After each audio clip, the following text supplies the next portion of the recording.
Hello po, online world. Ayan po ang lagay ng panahon ngayon. Dito po sa amin, ayan. Dulot po ng bagyong Karen. So, maulan. Humina na yan. Kagabi, maulan siya. Tapos, sumupa na rin yung baha. Pero, ayan, tuloy pa rin sa pag-ulan at madilim pa rin ang kalangitan. Ayan siya. So, ang ating motorcycle, nakaparada siya kasi hindi tayo makapangalakal at makapag-pick up dahil maulan, walang bubong yung ating sasakyan. Ayan. So, 2 days na tayong hindi nakapangalakal dahil sa masungit na panahon, dulot po ng bagyong Karen. So, ayan, walang kita ang mga person. So, puntahan natin ngayon yung ilog. Tingnan natin kung ano ang lagay. Kanina, sumamba ako. So, okay pa naman yung ilog, manageable siya. So, ayan yung mga napamili ni tatay kahapon. Dito lang po sa aming kapitbahay, ayan. So, hindi pa natin maibenta kasi kaunti pa lang po siya, ayan. Tapos, punta na tayo sa itaas.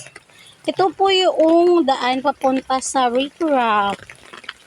So, dahan-dahan lang because it's so slippery. At kagabi pa po, ay kahapon pa talaga siya umuulan. So, ayan. Slowly lang. Ayan po yung ilog. Ayan. So, ayan po yung panahon ngayon. Maulan na maulan. Ingat po tayong lahat. Ayan siya. So, ayun yung ilogs. Let's go to the other side.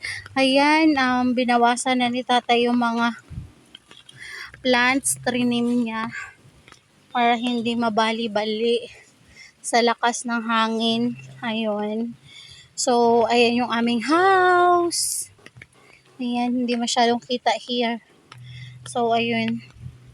Punta tayo doon gawi para makita natin yung lagay ng water level sa may ilalim ng bridge.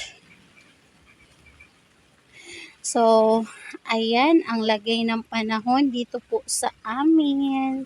So, ayan. Dito na lang tayo. Huwag na tayo pumunta doon.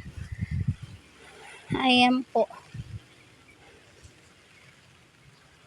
May hangin-hangin siya. Makold ang panahon. Perfect magkape.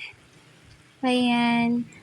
Walang masyadong dumadaan sa bridge kasi bagyo nga. Tapos yung excavator, ayun, nakastay lang siya doon. So, ayan yung old bridge.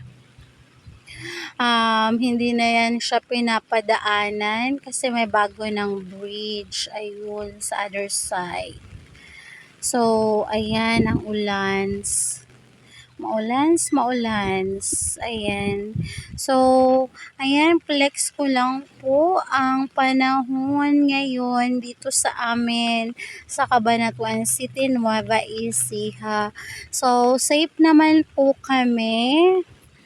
Walang dapat pong ipag-alala sa aming mga kamag-anak dyan.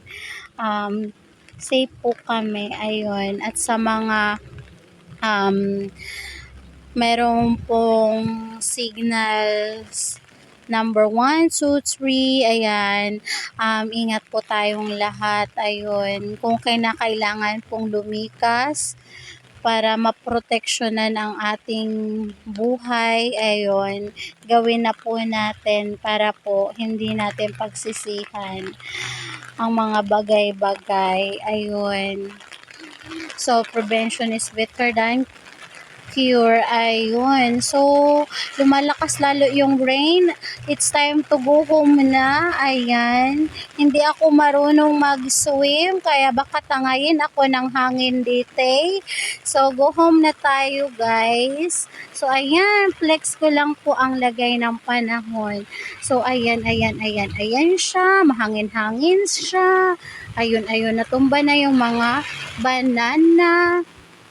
At sobrang lakas ng rain. Oh my gulay. Go home na tayo guys to protect ourselves. Baka mapulpol ang mga sanga ng mga trees. Mahulugan tayo at magkaroon tayo ng bukols. So ayan. Ayan, sobrang lakas ng rain. You see that? Oh. Nag-cover ako dito sa may sa may dahon ng plants kaya hindi ako masyadong nababasa ng rain. But I have an umbrella. So that's all. Thank you for watching.